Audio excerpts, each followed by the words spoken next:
روزوں کے ساتھ میں بیان فرمایا ہے، اور روزوں کے احکام کے ساتھ میں آیت نمبر 186 میں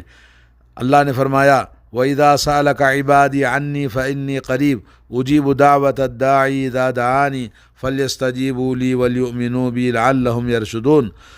اور آپ سے میرے بندے میرے بارے میں پوچھیں تو آپ انہیں بتا دیجئے کہ میں ان کے ساتھ ان کے بالکل قریب ہوں،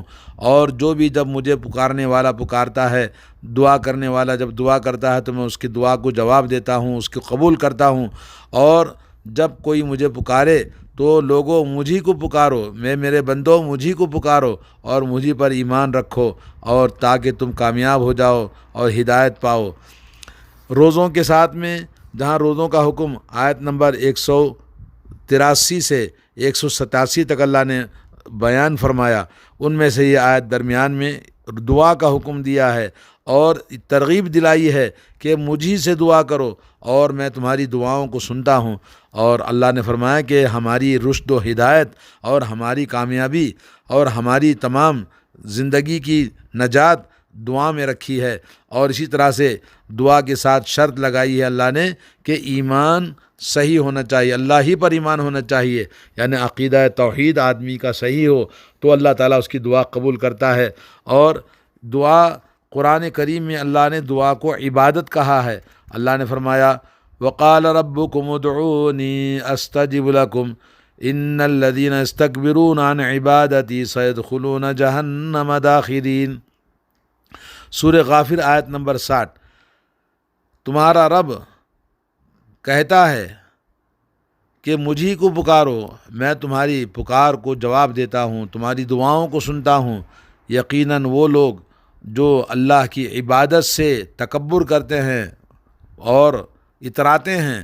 ایسے لوگوں کو اللہ تعالیٰ فرماتا ہے کہ جہنم میں داخل ہوں گے ذلت کے ساتھ میں۔ تو یہاں پر اللہ نے عبادتی، میری عبادت یعنی دعا کو عبادت فرمایا ہے، اور اللہ رب العالمین نے دعا کو دین فرمایا ہے۔ جیسے اللہ نے فرمایا فَادْعُوهُ مُخْلِصِينَ لَهُ الدِّينَ، اللہ ہی کو پکارو پورے اخلاص کے ساتھ اور دین کو اس کے لیے خالص کرتے ہوئے، تو گویا دعا کو دین فرمایا ہے۔ اور اس طرح کی قرآن کریم میں بے شمار آیتیں ہیں جو دعا کی شان اور اس کے مرتبے کو بتاتے ہیں، اور دعا یہ اصل میں عبودیت کی بنیاد ہے، یعنی بندگی کی بنیاد ہے، اور اللہ تعالیٰ کی بندگی کی روح اور اللہ رب العالمین کے سامنے عاجزی، انکساری اور خاکساری، اور یہ سب بتانے کا سب سے بڑا ذریعہ ہے، اور اللہ رب العالمین کے سامنے اپنی ضرورتیں، اپنی حاجتیں اور اپنی تمام چیزوں کی طلب کرنے کے لیے یہی ایک دعا کا راستہ ہے۔ اسی لیے قرآن کریم میں بہت سارے مقامات پر اللہ نے دعا کرنے کا ہمیں حکم دیا، اور آپ کو پتہ ہے کہ قرآن کریم میں تقریباً 25 پیغمبروں کا ذکر فرمایا ہے، اور کئی پیغمبروں کا دعاؤں کا ذکر آتا ہے۔ حضرت ابراہیم علیہ السلام نے کئی مرتبہ اللہ تعالیٰ سے دعا فرمائی، ان کی دعاؤں کا ذکر ہے، اور اسی طرح سے حضرت نوح علیہ السلام اور حضرت ایوب علیہ السلام، حضرت یونس علیہ السلام اور حضرت موسیٰ علیہ السلام، اور حضرت کئی پیغمبروں کا اس طرح سے آپ قرآن کے اندر پائیں گے کہ انہوں نے اللہ کی بارگاہ میں دعائیں فرمائی، اور حضرت زکریہ علیہ السلام اور کئی انبیاء کا ذکر آتا ہے جس میں دعا کی شان اور اس کی عظمت کا پتہ چلتا ہے کہ بندے کو چاہیے کہ ہمیشہ اللہ سے دعا مانگے، اللہ تعالیٰ سے ہمیشہ اپنی دعاؤں کے ذریعے اپنی عاجزی، انکساری اور اللہ رب العالمین سے جو ہم چاہتے ہیں اللہ تعالیٰ سے ہم مانگتے رہیں۔ دوستو، دعا سے بڑھ کر اللہ تعالیٰ کے پاس کوئی بڑی چیز نہیں ہے۔ اللہ کے نبی صلی اللہ علیہ وسلم نے فرمایا لیس شیء اکرم علی اللہ عز وجل من الدعاء، اللہ تعالیٰ کے لیے دعا سے بڑھ کر کوئی اور چیز نہیں ہے۔ یہ حدیث جامع ترمذی میں ہے۔ ایک اور حدیث میں حضرت ابو ہریرہ سے مروی ہے رضی اللہ تعالیٰ عنہ، فرماتے ہیں نبی علیہ السلام نے فرمایا من لم یدع اللہ سبحانہ غضب علیہ، جو اللہ تعالیٰ سے دعا نہیں کرتا اللہ تعالیٰ اس پر ناراض ہوتا ہے، غصہ ہوتا ہے۔ مسند احمد کے اندر اور ترمذی کے اندر، ابن ماجہ میں حدیث آئی ہے، اور البانی نے اس حدیث کو صحیح قرار دیا ہے۔ ایک اور حدیث میں آتا ہے الدعاء مخ العبادہ، دعا عبادت کا مغز ہے، عبادت کی اصل ہے۔ اور ایک اور حدیث میں اللہ کے نبی صلی اللہ علیہ وسلم سے مرفوعاً آتی ہے حدیث کہ سب سے عاجز مجبور انسان وہ ہے جو دعا سے عاجز ہے، جو دعا نہیں کرتا ہے، اور سب سے بخیل انسان وہ ہے جو سلام کرنے میں بخیلی کرتا ہے۔ مسند احمد بن ماجہ اور علامہ البانی نے صحیح قرار دیا ہے۔ اور آپ نے یہ بھی سنا ہوگا کہ دعائیں مرد مومن سے بدل جاتی ہیں تقدیریں۔ امام احمد بن حنبل اور ابن ماجہ میں حدیث آئی، لا يرد القدر الا الدعاء، تقدیر نہیں بدلتی مگر دعاؤں سے تقدیریں بدل جاتی ہیں۔ تو اللہ تبارک و تعالیٰ بلاؤں کو اور مصیبتوں کو جو فیصلے فرماتا ہے، جب بندہ اخلاص کے ساتھ دعا کرے، ایمان کے ساتھ، تو اللہ تعالیٰ اس کی تقدیر کو بدل دیتا ہے، بلاؤں کو ٹالتا ہے، مصیبتوں کو دور کرتا ہے، اس کے طلبات اور اس کی ضرورتیں اور اس کی حاجتوں کو پوری فرماتا ہے۔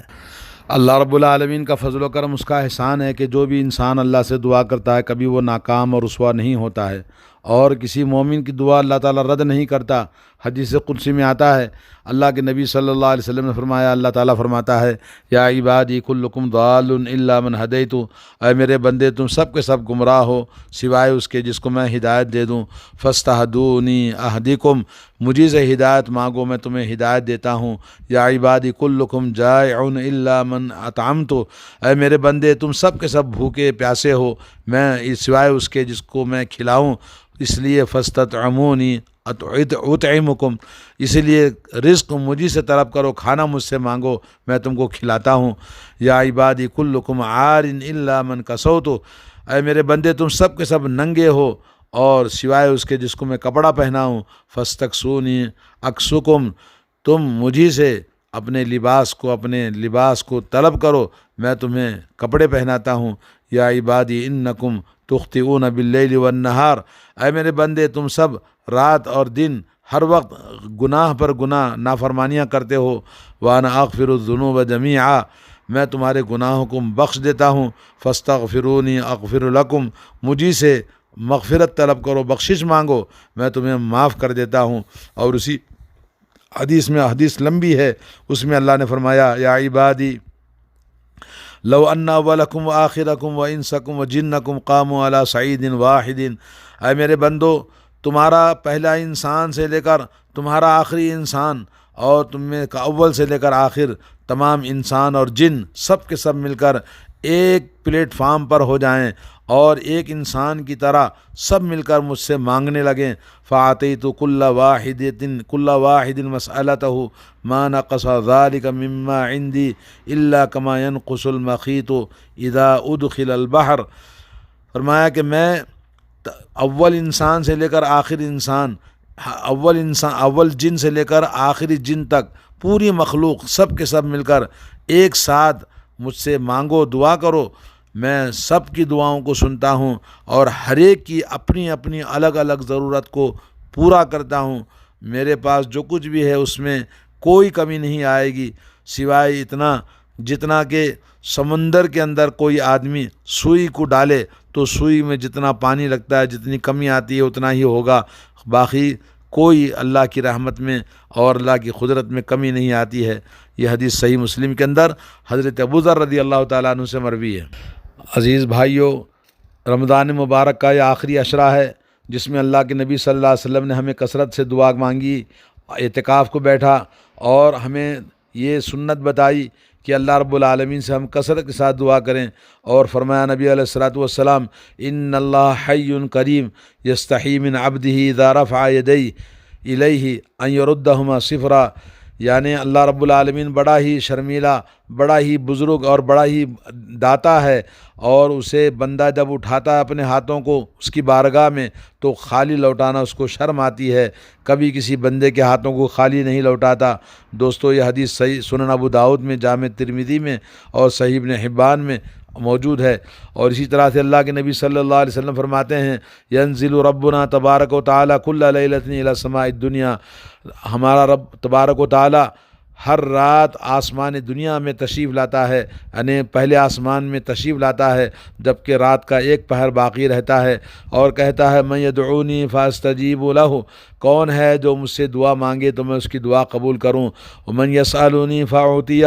کون ہے حاجت مند جس کی حاجتوں کو میں پوری کروں، من یستغفرنی فاغفر لہ، اور کون ہے جو گناہوں کی بخشش چاہتا ہے تو میں اس کے گناہوں کو بخش دوں۔ تو یہ حدیث بڑی متواتر صحابہ کرام سے مروی ہے۔ تقریباً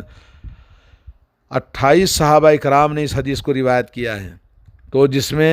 اللہ کے نبی صلی اللہ علیہ وسلم سے اتنی عظیم کہ آج یہ رمضان کا آخری عشرہ دعاؤں کا ہے، کثرت سے ہم اللہ کی بارگاہ میں دعائیں مانگیں۔ اور یہ بھی سن لیجئے، نبی کریم صلی اللہ علیہ وسلم نے فرمایا کہ کسی بھی انسان کی دعا کو اللہ رد نہیں فرماتا۔ فرمایا ما من مسلم يدعو بدعوة ليس فيها اثم ولا خطيئة رحم الا اعطاه الله بها احدى ثلاث۔ کوئی بھی مسلمان اللہ کا بندہ جب اللہ سے دعا کرتا ہے اور اس دعا کے اندر کوئی گناہ نہ مانگے اور کسی کا رشتہ توڑنے کی بات نہ کرے، تو اللہ تعالیٰ اس کی دعا 3 چیزوں میں سے ایک چیز عطا فرماتا ہے۔ نمبر 1، اما یعجل له دعوتہ،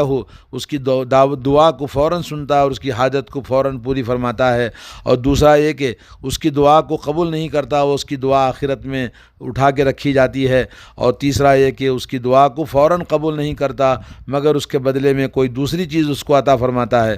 لوگوں نے کہا یا رسول اللہ اذن نکثر، تب تو ہم اللہ سے کثرت کے ساتھ دعا مانگیں۔ آپ نے فرمایا اللہ اکثر، تم جتنا مانگو گے اس سے زیادہ تم کو اللہ تعالیٰ دینے والا ہے، تم کثرت سے جتنا چاہے اللہ کی بارگاہ میں دعائیں مانگو۔ یہ حدیث مسند حاکم میں اور مسند احمد میں اور ادب مفرد میں، اور علامہ البانی نے اس حدیث کو صحیح قرار دیا ہے۔ تو اللہ رب العالمین، ہم مانگتے مانگتے تھک جائیں گے مگر اللہ تعالیٰ کی بارگاہ میں اللہ تعالیٰ کی عطا، اس کی بخشش، اس کی مہربانی اور اس کی مغفرتیں کبھی کم نہیں ہوتی ہیں۔ تو ہمیں چاہیے کہ ہم اللہ سے کثرت سے دعائیں مانگیں۔ ما علی الارض مسلم یدعو بدعوۃ الا آتاہ اللہ ایاہا او صرف عنہ من سوء مثلہا۔ فرمایا نبی علیہ الصلوۃ والسلام کہ بندہ زمین پر جب بھی کوئی دعا مانگتا ہے اللہ تعالیٰ اس کی دعا کو ضرور عطا فرماتا ہے، قبول فرماتا ہے، یا یہ کہ اس کے اوپر کوئی بلا اور مصیبت ہے تو اس کی مصیبت اور بلا کو دور کر دیتا ہے، جیسا کہ ترمذی کے اندر یہ حدیث آئی ہے۔ تو ہمیں چاہیے کہ اس وقت جس بلا اور مصیبت کا ہم سامنا کرتے ہیں، ایک تو کرونا وائرس آسمانی بلا، اور دوسرا یہ کہ ہندوستانی مسلمانوں پر ہندوؤں کا ظلم و ستم اور ان کے زبردستی اور جور و ظلم کا بازار گرم ہے، جدھر دیکھو قتل و غارت گری اور مسلمانوں کو نیست و نابود کرنے پر ہر طرح کے نت نئے ظلم و ستم کرتے ہیں۔ آئیے ہم اللہ سے دعا کرتے ہیں اس مبارک راتوں کے، اور اللہ سے دعا کرتے ہیں کہ اللہ تعالی ہم سے ان ظالموں سے نجات دے دے اور ان ظالموں کو ہدایت دے دے، ان کو ہلاک کر دے، اور آسمانی بلا جس کے اندر پوری دنیا پریشان ہے اللہ تعالیٰ اس پریشانی کو دور فرما دے۔ تو دوستو، آخر میں دعا کے قبولیت کے اسباب 4 ہیں۔ ان میں سے پہلی چیز ہے کہ پاکیزہ آدمی کھانا کھائے۔ اللہ تعالیٰ نے فرمایا، صحیح مسلم کی حدیث ہے، فرماتے ہیں ان اللہ تعالیٰ طیب لا یقبل الا طیبا، اللہ پاک ہے، پاکیزہ چیزیں کو قبول فرماتا ہے۔ اور اللہ نے مومنوں کو وہی حکم دیا جو پیغمبروں کو حکم دیا تھا۔ اللہ نے فرمایا یا ایھا الرسل کلوا من الطیبات واعملوا صالحا انی بما تعملون علیم۔ سورہ مومنون آیت نمبر 51۔ اے پیغمبروں، کھاؤ پاکیزہ چیزوں کو اور عمل صالح کرو، اور بے شک میں تمہارے تمام اعمال کو جانتا ہوں۔ اور اللہ نے فرمایا یا ایھا الذین آمنوا کلوا من طیبات ما رزقناکم واشکروا للہ ان کنتم ایاہ تعبدون۔ اے ایمان والو، پاکیزہ چیزوں کو کھاؤ اور اللہ کا شکر ادا کرو۔ اللہ کے رزق کھانے کے بعد اللہ کا شکر ادا کرنا ضروری ہے۔ ان کنتم ایاہ تعبدون، اگر تم اس کی عبادت کرنے والے ہو، سورہ بقرہ۔ پھر اس کے بعد فرمایا ثم ذکر الرجل یطیل السفر، پھر انسان لمبا چوڑا سفر کرتا ہے، پراگندہ بال ہوتا ہے، اور اپنے ہاتھوں کو اپنی ضرورت اور مصیبت میں ہاتھ اٹھا کر یا رب دعا کرتا ہے۔ ومطعمہ حرام ومشربہ حرام وملبسہ حرام وغذی بالحرام فانى یستجاب لذلک۔ اس کا کھانا حرام کا تھا، اس کا پہننا حرام کا تھا، اس کا پینا حرام کا تھا، اس کا لباس حرام کا تھا، اور حرام غذا اس کو دی گئی ہے، تو اس کی دعا کہاں سے قبول ہوتی ہے؟ یہ صحیح مسلم کی حدیث ہے۔ تو دعا کے لیے پہلی شرط یہ ہے انسان پاکیزہ رزق کھائے اور پاکیزہ زندگی گزارے اور پاکیزہ لباس پہنے اور پاکیزہ غذا اپنے بچوں کو کھلائے۔ تو پاکیزہ چیز کھانا، اللہ کے نبی صلی اللہ علیہ وسلم سے حضرت سعد بن ابی وقاص رضی اللہ تعالیٰ عنہ نے فرمایا اے اللہ کے نبی، مجھے دعا کریں کہ میں دعا کروں تو اللہ تعالیٰ دعا قبول فرما لے۔ تو آپ نے فرمایا